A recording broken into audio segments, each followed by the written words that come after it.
I never imagined my baby shower would end with silence so sharp it felt like glass shattering around me. All eyes were on me, but not for the reasons I had hoped. I sat there, 8 months pregnant, the fabric of my peach maternity dress clinging to my belly, hands resting protectively on the life growing inside me. The room, once filled with laughter and pastel balloons, now held its breath. My sister stood across from me, smirking, her perfectly manicured hand resting on the handle of a battered, rust-stained stroller. "It fits her life," she said with a dry laugh, "alone and falling apart." For a second, I didn't process the words. I blinked, forcing a tight smile that didn't quite reach my eyes, hoping desperately that I'd misunderstood. But then I heard it, my mother's voice soft but cutting. "She's lucky she even got invited." She didn't say it like a joke. No trace of humor, no wink, just fact. A cold confirmation of something I'd always feared she believed. I felt my breath catch. My heart began to race, thudding loudly in my chest as if it wanted to escape. My hands trembled slightly as I smoothed down my dress, trying to appear calm, composed. I could feel the weight of the guests' stares pressing down on me like a spotlight I never asked for. I didn't look at Veronica, my sister. I couldn't. But I saw her from the corner of my eye, her mouth curled into that familiar, satisfied smirk she always wore when she thought she'd won. Ezra, my husband, sat quietly beside me. He didn't move, not yet, but I felt his fingers lightly graze mine under the table. A silent question. "Are you okay?" I wanted to scream, to stand up and yell at both of them, ask why they were always so cruel, even now, but my throat felt tight, like something was wrapped around it, squeezing. I couldn't get the words out. Why did her words still hurt me? After everything I've been through, why did I still crave their approval? Was I still the same girl I used to be? Desperate, invisible, never enough? The air in the room turned heavy. I could hear someone coughing awkwardly near the snack table. A guest dropped a plastic fork. No one laughed this time, not even the polite kind. Just silence. I looked at the stroller. One wheel bent inward, the fabric torn at the edge. A faint, sour smell of dust and old plastic clung to it. It looked like it had been pulled out of someone's basement, abandoned, forgotten. Just like me. I tried to speak, but the words didn't come. I only nodded, as if this was all perfectly normal. Being insulted by your own family at a celebration meant for you. My cheeks burned, and not from the pregnancy glow people always talked about. Ezra finally stood, slow, calm, the way he always did when he was thinking 10 steps ahead. He walked over to the stroller, crouched beside it, and started inspecting it with quiet interest. My mother tilted her head. "It's the thought that counts," she said, as if Veronica's words hadn't just sliced me open in front of everyone. Ezra didn't respond. He just looked at me, his eyes steady. There was something about his gaze, a spark, a quiet reassurance, and then he whispered, so low no one else could hear it. "Just wait." I didn't know what he meant, but somehow his voice was the only thing that kept me from falling apart right then, because something was coming, something none of them saw coming. If you had asked me a year ago what my baby shower would be like, I'd have told you about laughter, fresh flowers, and people who were proud of me, proud of us. Instead, I got Veronica's smirk and a stroller that looked like it had survived a hurricane. But before all that, before the insult and the silence, I was actually excited. Nervous, sure, but excited. The morning of the shower, I remember standing in the living room, adjusting the placement of the cupcakes I'd spent all night decorating. Vanilla, strawberry-filled with pastel pink and yellow frosting. I even tied tiny little gold bows around each serving spoon, just to make it feel special. The whole house smelled like cinnamon and frosting and Febreze. Soft acoustic music floated through the speakers, and for once I let myself believe it could be a good day. Ezra walked in, holding a balloon bouquet shaped like a giraffe. He kissed my forehead and said, "It's perfect, Cal." I smiled, but there was that flutter in my stomach. Not the baby kind, but the kind that warned me something might go wrong. I blamed it on hormones. I'd invited everyone, even the ones I wasn't sure I should. Veronica, my mother, Darla, my Uncle Jay, who'd probably drink too much and bring up politics. But I invited them all anyway, because I thought, Maybe this would be the moment things changed. Maybe they'd see me differently now. Not as the quiet, awkward second daughter. Not the one who always needed help or guidance.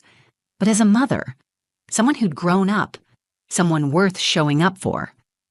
I had tried so hard for this baby. Years of doctor visits, hormones that made me cry at laundry commercials, surgeries, prayer, disappointment, and then, out of nowhere, this little miracle.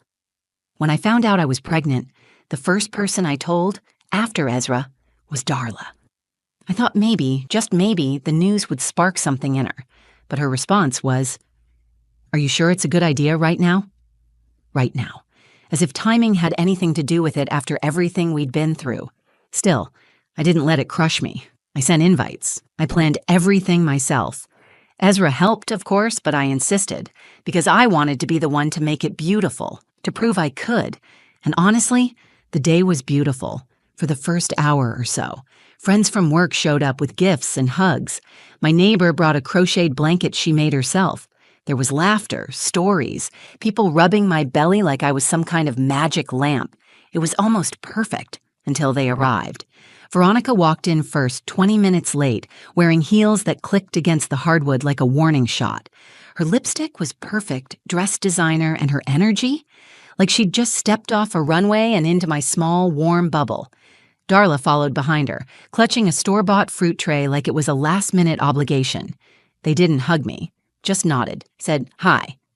Still, I smiled. I told myself it was fine. That they came at all was something. But when Veronica walked over and dropped that stroller in front of me, everything shifted. Even before she opened her mouth, I knew something was off. The energy changed. I felt it in my chest, tight, anxious. That's the thing about family. You can spend your whole life hoping they'll see you, that this time they'll finally say, "We're proud of you." But sometimes they just come to remind you they never will. And yet, I still tried. I still wanted the day to be good. I had no idea how wrong I was, or how much everything was about to change. I stared at the stroller Veronica had just dropped in front of me like a bad punchline no one asked for. It creaked slightly as it settled on the hardwood floor. One wheel tilted at an odd angle, and a chunk of plastic was missing from the tray. The once gray fabric was now more of a yellowed beige, stained in the corners like someone had spilled juice on it, and never cleaned it up. It looked like it belonged on the curb with a "free" sign taped to it. I opened my mouth to say something, anything, but before I could, Veronica tilted her head and said it, loud enough for everyone to hear. "It fits her life, alone and falling apart." The words hit me like a slap. A few people gasped. Some awkwardly laughed, probably unsure if it was supposed to be a joke, but I knew her tone. That wasn't a joke. That was a weapon. And then, as if on cue, my mother added her own twist of the knife. "She's lucky she even got invited." It was so casual, so dismissive, like I was some distant cousin who barely made the guest list instead of her daughter carrying her first grandchild. The room went silent. The only sound was the faint hum of the baby playlist still playing in the background, something upbeat and sugary that now felt completely out of place. I swallowed hard. My fingers dug into the armrest of the chair as I forced my shoulders to stay still.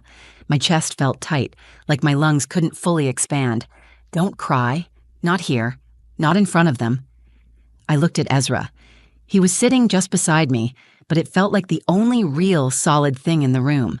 His jaw was clenched, eyes fixed on Veronica, then on the stroller. He didn't say a word. Not yet. But his silence wasn't the kind that meant fear. It was the kind that meant calculation. And I knew that look. Still, I couldn't stop the flood inside me. Why? Why was I still letting them do this to me? Why was I hoping for warmth when I knew they only came with cold? Veronica had always been the star, the achiever, the golden one. Her house looked like a catalog.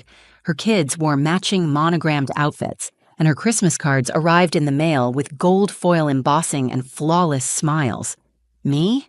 I was always the one who struggled, the one who needed help. And when I got pregnant, finally, miraculously, I thought maybe this was the moment they'd see me not as the girl who always fell behind, but as someone worthy of standing beside. Instead, they brought a stroller from a junkyard and jokes wrapped in poison. Someone near the kitchen whispered, "That's kind of messed up." But no one said it loud enough to matter. The weight of that room, it was unbearable. And yet I stayed sitting. I didn't stand up. I didn't scream. I didn't defend myself. I wanted to. God, I wanted to yell, "Get out! Both of you!" But the words caught in my throat. I just nodded, just smiled, just pretended this was fine, because that's what I'd been trained to do, to smile while bleeding. Ezra leaned in and gently touched my hand. His thumb moved in small circles over mine, our silent language. Then he stood up, calm, steady, and walked over to the stroller like it was something worth inspecting. Darla rolled her eyes. "It's the thought that counts," she muttered. But Ezra didn't look at her. He crouched down, hands brushing the handle, tracing the frame like he knew something no one else did. I caught his eye, and for a moment everything stopped. Then he whispered, just for me to hear, "Just wait." And that's when I felt it. This wasn't over, not even close. I watched Ezra crouch in front of the stroller like he was examining a museum piece, calm, focused. His fingers moved over the warped frame and tattered fabric with a surgeon's kind of care. And somehow, that simple act, him kneeling like that, quieted the storm in my chest, just a little. I could still feel my mother's disapproval radiating from across the room like heat. Veronica was smirking again, arms folded, clearly proud of herself. The same way she used to smile when she'd hide my favorite sweater in high school, or when she told my prom date I wasn't that pretty in real life. Only this time she did it in front of 20 people, and I was supposed to smile through it like a good little sister. But I didn't move. I just watched Ezra, trying to make sense of what he was doing. He wasn't inspecting it like it was broken. No, he looked deliberate, intentional. Then he glanced up at me, and that quiet confidence in his eyes made something stir in my gut. He leaned in and whispered, "Just wait." I couldn't speak. My throat was still tight, but I nodded, barely. Ezra turned to Veronica and said in the calmest, most polite tone I've ever heard, "This was really thoughtful, Veronica." She blinked, thrown off by his sincerity. "I mean, it's a bit rough around the edges," he added, brushing dust off the handlebar. "But I love that you saw something useful in it. That says a lot." Veronica narrowed her eyes, confused. "It's a stroller, Ezra. I didn't hand you a metaphor." He smiled, just slightly. "No, of course not." I could see her discomfort rising. She wasn't used to him playing her game. She was used to being the one holding the match, not watching someone else light it first. Ezra pushed the stroller forward an inch, then quietly reached beneath the handlebar. His hand slid into a space no one else had noticed, there, between the frame and the base. He pressed something small, something hidden. Click. It was so subtle. Most people probably missed it, but I didn't. I saw his fingers move, saw the way his shoulders tensed for just a second, then relaxed. Then he stood, brushing off his jeans, and casually returned to his spot beside me like nothing had happened at all. Veronica looked annoyed now. "Well, I figured it was better than nothing. God knows you probably didn't have the budget for anything nicer." Darla chuckled under her breath. "It's the thought that counts," she repeated, like it was some family motto. I sat still. My spine straightened just slightly. I could feel the tiniest shift in my posture, like I was reclaiming space in my own body, in my own home. I looked around the room at the people watching, all of them frozen in the awkwardness, unsure of whether to intervene or pretend it hadn't happened. Then I took a breath. I smiled. Not the forced kind I'd worn earlier. This one felt quieter, firmer. "Thanks, V," I said, my voice steadier than I expected. "Really, it does fit my life." She raised an eyebrow, clearly waiting for sarcasm. I let the silence stretch before I added, "Surprising. Resilient. Full of hidden strength." Ezra's fingers brushed mine again under the table. I didn't have to look at him to know he was smiling. Something in the air shifted. I didn't know what was coming next, but I knew one thing. The moment she'd thought would humiliate me, she just handed me a match, and Ezra had already lit the fuse. The stroller sat there like a loaded question. Everyone in the room could feel it. Something was off, but no one knew exactly what. Guests shifted in their seats, murmuring softly to each other, stealing glances between Ezra, the stroller, and me. Veronica's arms were still crossed, but her smirk had started to slip, just a little. My mother was unusually quiet, sipping from her glass of lemonade like it might help her swallow the tension. And then, it happened. The stroller jolted, just slightly, then let out a soft mechanical whir. Every head turned toward it. A narrow seam on the side of the frame began to open, like a hidden panel sliding away to reveal something inside. Lights blinked softly beneath the fabric, gentle pastel hues that pulsed like a heartbeat. The bent wheel straightened. The sunshade lifted itself with a smooth, hydraulic motion, revealing a cushioned interior that looked more like a luxury car seat than anything baby-related. A soft, melodic voice chimed from a tiny speaker under the handlebar. "Welcome, Baby Lear." The room gasped. Even I gasped, because I had no idea Ezra had done this. The broken stroller wasn't broken at all. It was a disguise, a clever, layered shell, and beneath it was something beautiful, custom-built, thoughtful, and completely opposite of what Veronica thought she was handing me. Veronica's mouth opened, but no words came out. She looked stunned, confused, like she'd just stepped into a trap she didn't know she was walking into. Ezra stood and casually walked back over to the stroller, tapping another small button. The wheels rotated into a self-balancing lock. A touchscreen lit up on the handlebar displaying temperature controls, a built-in monitor, and a small voice recording feature. He looked at the guests and said, "It's something I've been working on with a friend from my engineering program. Was going to surprise Callie next week, but I guess Veronica helped me reveal it a little early." He glanced at her then, not angry, just amused. "It's built for durability, city terrain, safety, and yeah, it looks a little rough at first," he added, looking at the outer shell, "but sometimes the best things do." There was a pause, and then applause. Started slowly, a few claps from the back of the room, then more. A couple of people laughed. Someone even said, "Wow, that's incredible." One guest whispered, "That's actually genius," loud enough for everyone to hear. I just sat there, stunned. Tears pricked at the corners of my eyes, but not from shame this time. From awe. From gratitude. From something rising in my chest that felt like power. For the first time in a long time.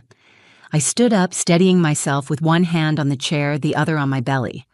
I looked at Veronica, who now seemed small. Her mouth was tight, her jaw clenched. And my mother? She was blinking, her lips parted like she wanted to say something but didn't know how to anymore. I walked over to the stroller, my stroller, and ran a hand across its smooth interior. The voice chimed again, softly. "Hello, Mama," and I smiled. Then I looked at Veronica. "Thanks for the gift," I said calmly. "You were right. It does fit my life." I paused, then finished. "Stronger than it looks. Full of surprises. And definitely not falling apart." She didn't reply. She didn't have to. The look in her eyes said everything. Shock, confusion, and a flicker of something else. Regret. Ezra came over, wrapped an arm around my shoulders, and kissed the top of my head. And for the first time that day, I didn't feel small. I felt seen. I felt whole. The guests began to drift toward the kitchen after that. Some grabbing cupcakes, others starting conversations again, the mood noticeably lighter. The air felt less heavy, like a storm had passed and left everything washed clean. But I stood still for a moment, hand resting on the edge of the stroller, just breathing. I could still hear the soft echo of the voice, "Hello, Mama," replaying in my mind like a lullaby I didn't know I needed. My heart was full, overwhelmed, and steady all at once. Veronica didn't say anything else. She didn't apologize. She didn't try to explain. She just grabbed her purse, muttered something to Darla, and walked out the door, heels tapping the floor like a retreating drumbeat. No goodbye. No congratulations. Darla followed more slowly.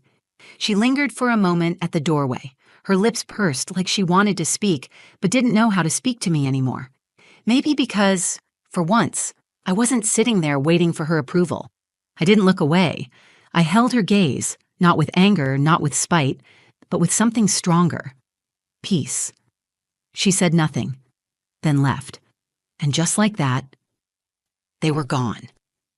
I sat back down beside Ezra, exhaling as I leaned into him. He pulled me in gently, pressing his lips against my temple, and whispered, "You okay?" I nodded. Not just okay, changed.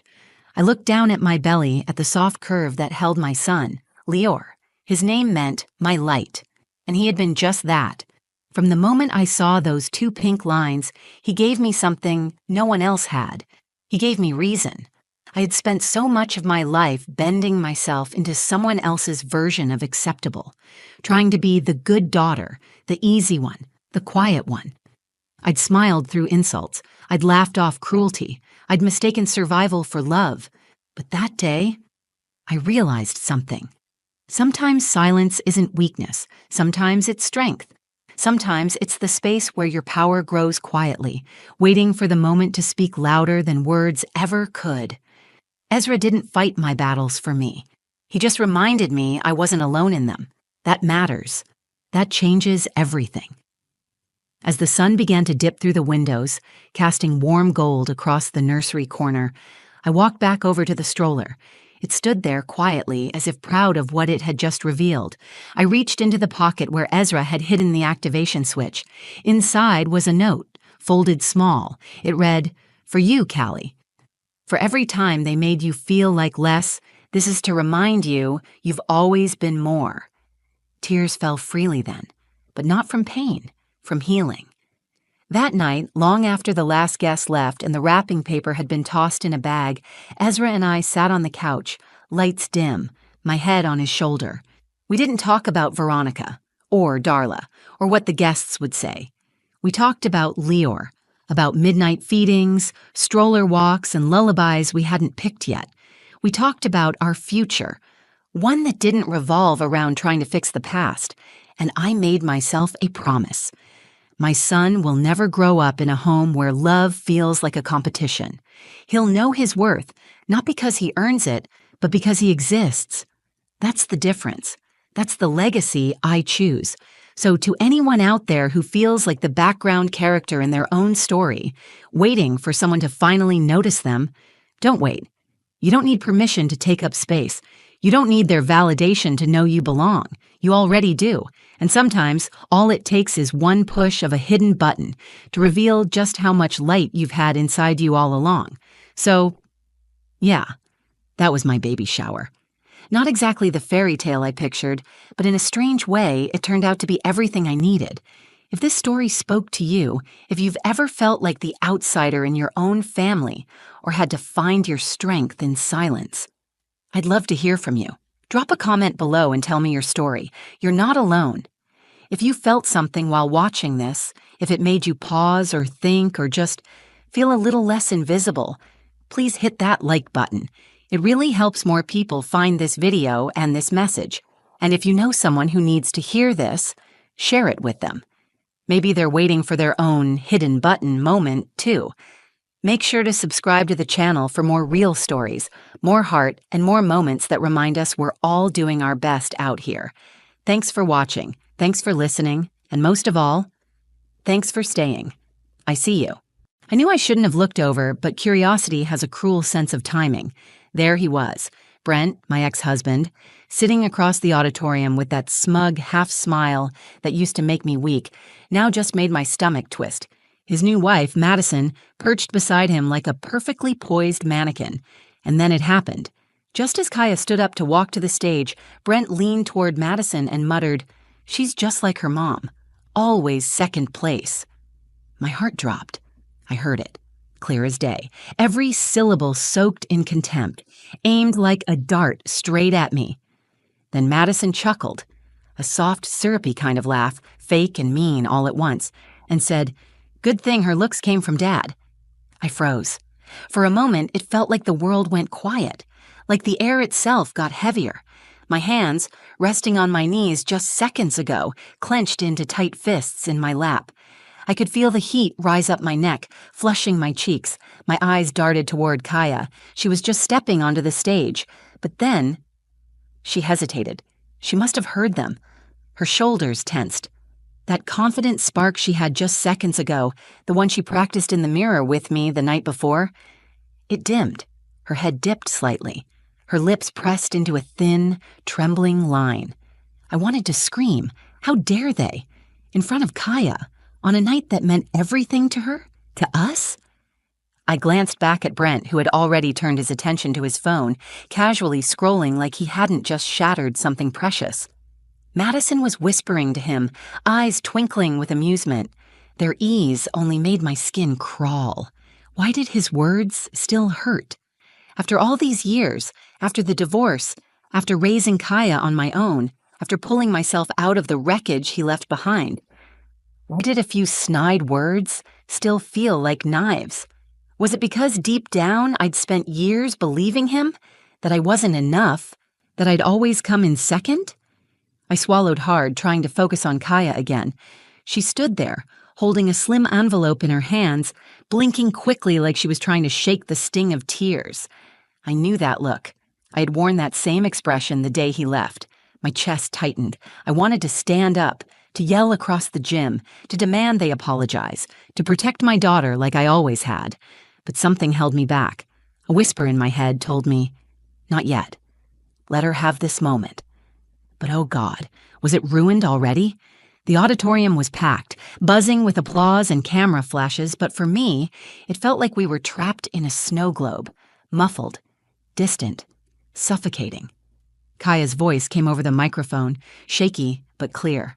"This isn't the real award," she said softly. "That comes later tonight." The crowd quieted. A few confused murmurs echoed from the bleachers. I felt my breath catch. My mom, sitting beside me, leaned in with furrowed brows. "What's she talking about?" I don't know," I whispered. My son, Leo, sitting on the other side of me, tugged at my sleeve. "Is Kaya okay, Mom?" I nodded, but I wasn't sure I believed it. My fingers were numb, my pulse pounding in my ears. Something was happening. Something Kaya hadn't told me about. And as she stepped back from the podium and walked off stage, face unreadable, the room settled into an uneasy quiet. Brent smirked. Madison whispered something else.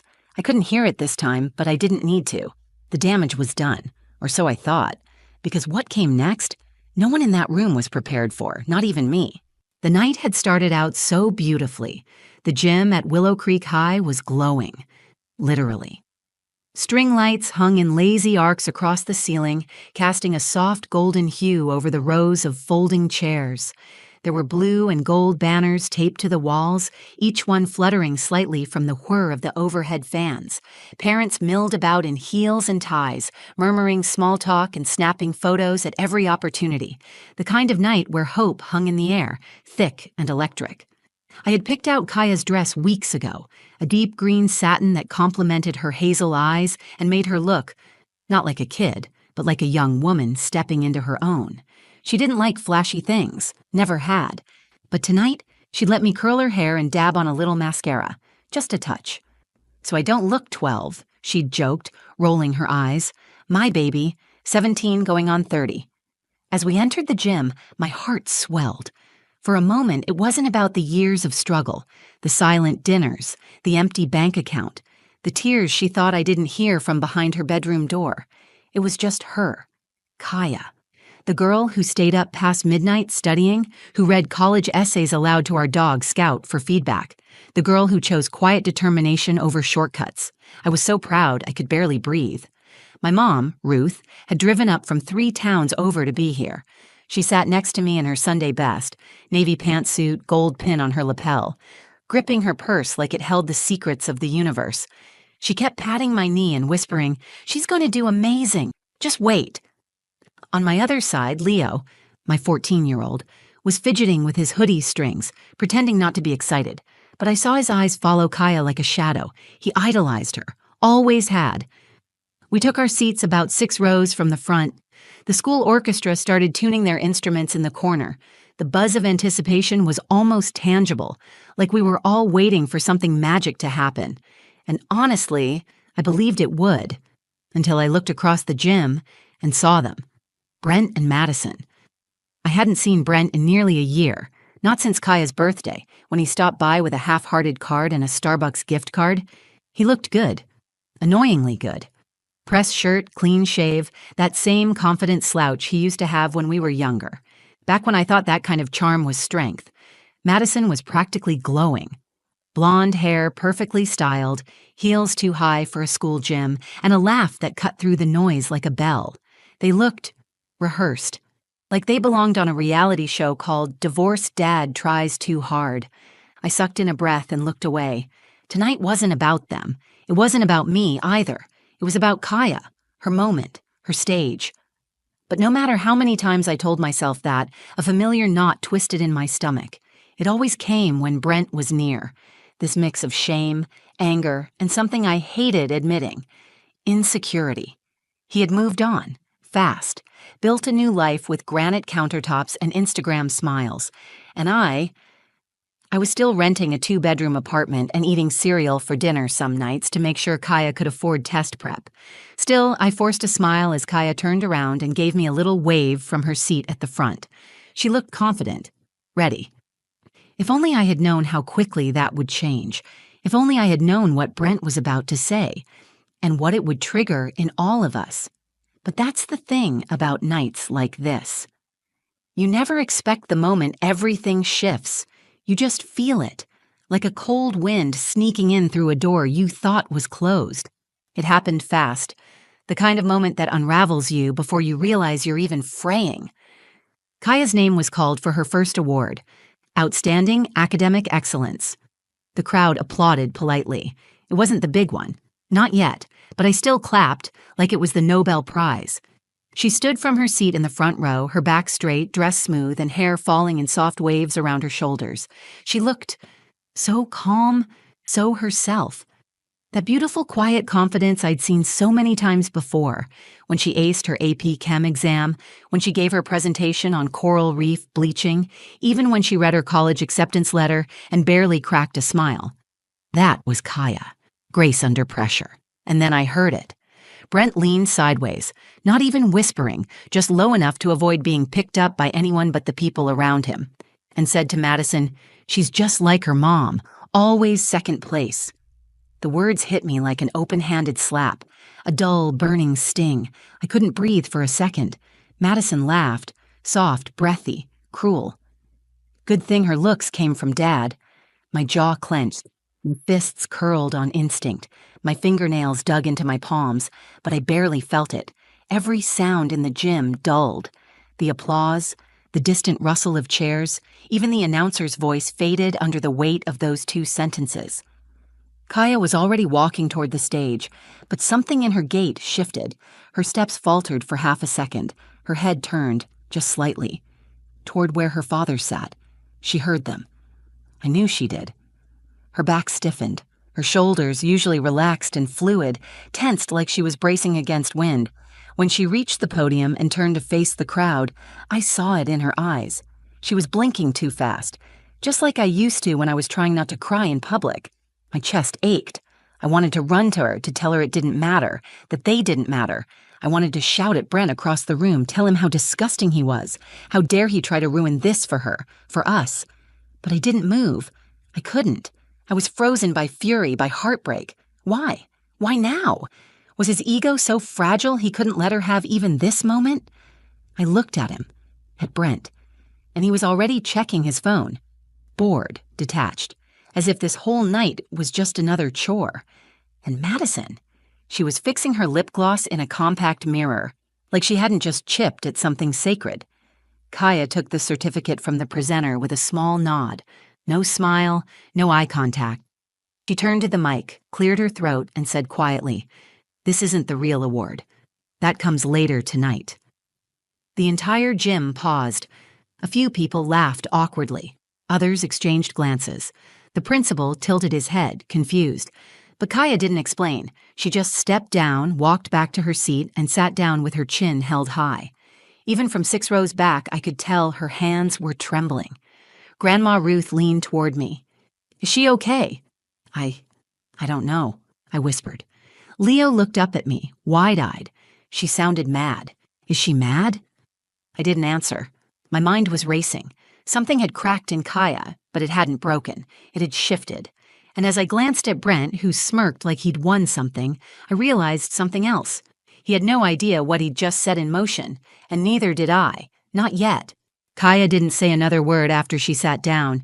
She just folded the certificate in half, not out of disrespect, but like she didn't care about it. Like it was nothing compared to what she was really waiting for. I couldn't stop watching her.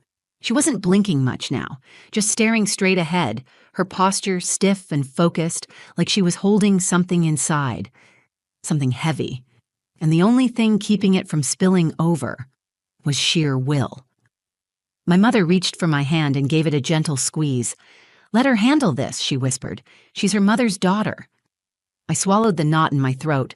I wasn't sure what that meant anymore. If being like me meant being silent, taking the hits, walking away from confrontation and pretending it didn't crush you until you were alone in the dark. But something about Kaya felt different. There was a quiet storm brewing behind those eyes. And then the room shifted. The principal stepped forward with a thick manila envelope and tapped the microphone. "All right, everyone, we're now at our top honor of the night. This award goes to the student with the highest cumulative GPA in the senior class, someone who has demonstrated academic excellence, leadership, and extraordinary resilience." He smiled, not just politely, but warmly, genuinely. "This year's valedictorian is Kaya Ward." The room froze. No applause, no movement. Even the air seemed to stop. I didn't move either. I couldn't. I looked over at Kaya, expecting surprise, maybe a slow smile or tears, but she didn't react at all. Not at first. She stood up slowly, gracefully, as if she had been waiting for this exact moment, like she had known it all along. As she walked back toward the stage, I noticed something subtle, but powerful. The way she adjusted her shoulders, taller, firmer, like someone stepping into armor, each step louder than the last, echoing against the gym floor. Brent sat forward, blinking in disbelief. Madison tilted her head, confused. It was the first time all night she wasn't smiling. Kaya took the envelope and stood at the microphone. She didn't look at me. She looked directly at her father. The silence was thick. Even the babies in the back of the gym had gone quiet. You could hear someone cough in the third row. That's how still it was. And then she spoke. Her voice was calm, steady, like steel wrapped in silk. "People have told me my whole life that I'd always be second best." She paused. Let it sit there. That I'd never quite measure up. That I wasn't enough. Not smart enough. Not pretty enough. Not important enough. The crowd was frozen. I heard the principal shift on his feet. Even Leo leaned in, his breath shallow. Kaya continued, "But my mom, she never told me I was better than anyone else. She told me to work. She told me to listen, to keep going, even when the people who should have believed in me were the first to doubt me." Brent shifted in his chair. His face had gone pale. Kaya's voice didn't crack, not once. "So tonight I'm standing here not because I was louder or because I wanted revenge. I'm standing here because I earned it, because my mom showed me how to rise. Quietly but completely." Her eyes flicked to me just for a second. "I'm valedictorian, and I'm proud to be my mother's daughter." The room didn't cheer yet. It couldn't. We were all too stunned. But something had changed. In me, in her, in everyone watching.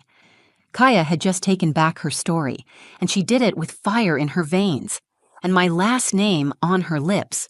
The moment hung in the air like a breath no one dared release. Kaya stood there, still holding the microphone, her chin lifted ever so slightly. It wasn't arrogance. It was something stronger than that. Clarity. She had just told a room full of people, her father included, who she really was. No filters, no apologies, and no one had anything to say. Not even Brent. I turned to look at him. He was sitting stiff, one hand gripping his thigh, his jaw tight. His eyes weren't on Kaya anymore. They were somewhere else, like he'd just seen a version of her he never expected, maybe never wanted to see, the strong one, the one who didn't need him. Next to him, Madison was frozen, lips parted just slightly. Her face was unreadable.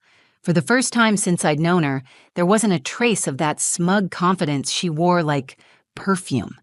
She didn't smile. She didn't blink. She just stared at Kaya like she couldn't believe a teenager had just dropped a truth bomb on the entire gym and walked away without flinching. And me? I felt like I couldn't move. My heart was pounding so hard it echoed in my ears. My eyes burned, but I didn't dare blink yet. I didn't want to miss a single second of her, because my Kaya, was glowing. The applause came slowly, starting from somewhere in the back. A few scattered claps, then a ripple. Then it exploded. A standing ovation that roared through the gym like a wave crashing against silence. I stood too. I didn't even realize I had until my chair scraped backward. Tears finally spilled down my cheeks. Not the kind that sting, but the kind that wash something away. Years of doubt, years of guilt. The voice that used to whisper, "You're not enough. You failed her." Gone. She was more than okay. She was unshakable. Grandma Ruth was clapping so hard her pin fell off. Leo stood on his seat and cheered, face red with excitement. The principal gave Kaya a handshake, but even he looked overwhelmed, like he wasn't sure whether to congratulate her or offer her a job on the spot. Kaya didn't soak in the attention. She didn't smile for cameras or pose. She stepped off the stage the same way she'd walked on, quietly, purposefully, with grace. She walked straight to me. I was already crying, trying to collect myself, but when she wrapped her arms around me, everything just cracked open. She whispered, "Did I go too far?" I shook my head, still crying. "No, baby, you didn't go far enough." We hugged for a long time, right there in the aisle, people still clapping around us, and then, as the noise settled, I felt a presence nearby. I turned my head. Brent had stood up. His hands were in his pockets, and he was looking at Kaya like he wanted to say something, like maybe he finally saw her for who she was, not who he thought she should be. But before he could open his mouth, Kaya turned her head just slightly and said, without looking at him, "Don't ruin this." It wasn't mean. It was honest, and he stopped. He nodded, just once, and sat back down. Madison leaned toward him to whisper something, but he didn't respond. Kaya took my hand. We walked back to our seats like nothing had happened, like everything had happened, and for the first time in a very, very long time, I felt whole. The drive home was mostly quiet, the kind of quiet that wasn't awkward, just peaceful. The kind where the storm had passed, but the wind still hummed in the background. Kaya sat in the passenger seat with the envelope clutched in her lap. She hadn't opened it yet. I think she just liked holding it, not for the paper inside, but for what it meant. Leo was in the back seat, earbuds in, humming off-key and bouncing his knees like he couldn't shake the buzz of the night. Grandma Ruth had driven separately, but before she pulled out of the school parking lot, she rolled down her window and yelled, "Your mama raised a giant, Kaya." Kaya actually laughed. Not the little polite laugh she gave at school functions, but a real one, warm and unfiltered. I hadn't heard that sound in a while.